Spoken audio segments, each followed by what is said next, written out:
Hi everyone, my name is Awangku Rafiq Hariri bin Awang Abdullah, and I'm a first semester student of Diploma in Electrical Installation Engineering Technology. Before we started our presentation, I would like to thank our lecturer Madam Itzani for her support and guidance in preparing this presentation. Today, I'm going to talk about differences between offshore and onshore oil and gas operations, specifically in Malaysia. In this presentation, we will look at how these two methods work, their costs, risks, and the impact they have on Malaysia's economy and environment. Now, let's get started to the first slide. First, let's take a quick look at Malaysia's oil and gas industry. Malaysia is one of the biggest oil and gas producers in Southeast Asia, with most of its production coming from offshore fields. Onshore production is smaller, but is becoming more important, especially in Sarawak. Here are some oil and gas operators in Malaysia, and one of them is Petronas and Shell, which are globally famous around the world. When we talk about offshore oil and gas, we mean extracting oil and gas from under the sea. In Malaysia, this mostly happens in South China Sea. Some of the most important offshore fields include Kikeh and Gumusut Kakap. Offshore drilling involves platforms that sit on or float above the water, using advanced technology to get the oil deep under the sea. Onshore oil and gas, on the other hand, is extracted from fields on land. In Malaysia, we have onshore fields mostly in Sarawak. One example is the Miri field, which is Malaysia's first oil well, drilled over 100 years ago. Onshore drilling is simpler and doesn't require the same complex technology as offshore operations.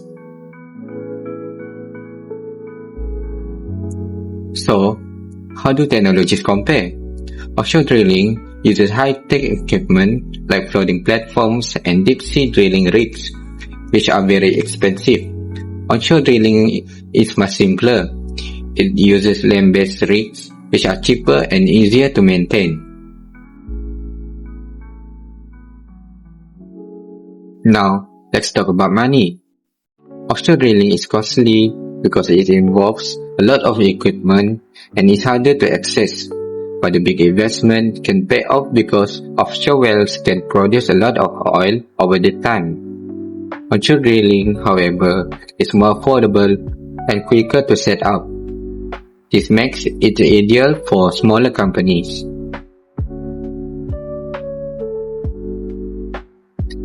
Both offshore and onshore drilling come with risks, but they are different.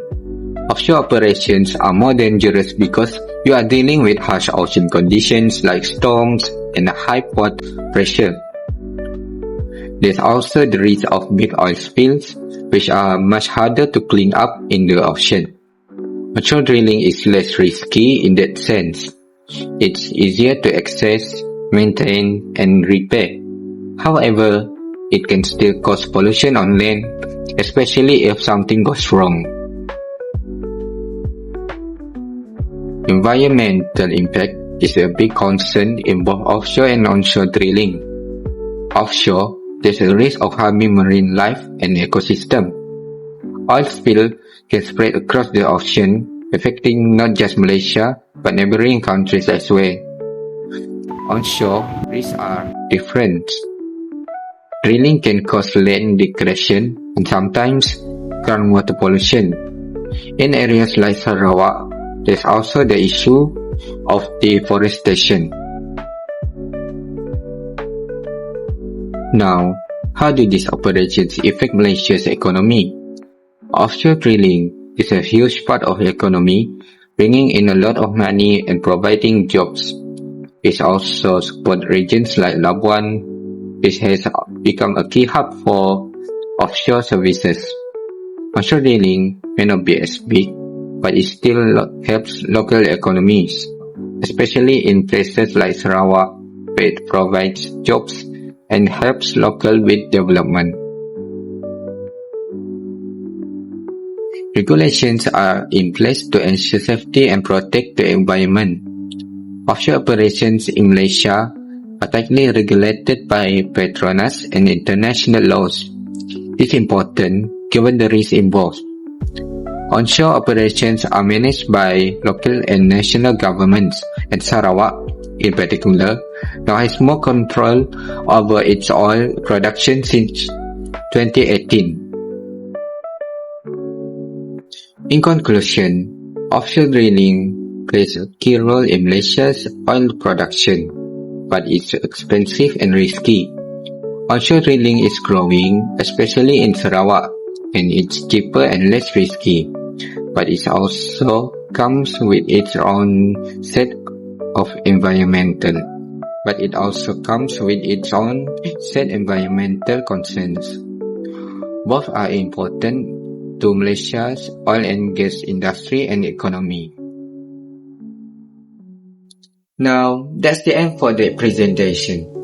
Thank you for everyone who have been listening from the start until the end. I hope this presentation has provided you with valuable insights into offshore and onshore oil and gas in Malaysia. Once again, thank you to Madam Insani and everyone who's watching this video. I hope you guys have a great day and goodbye.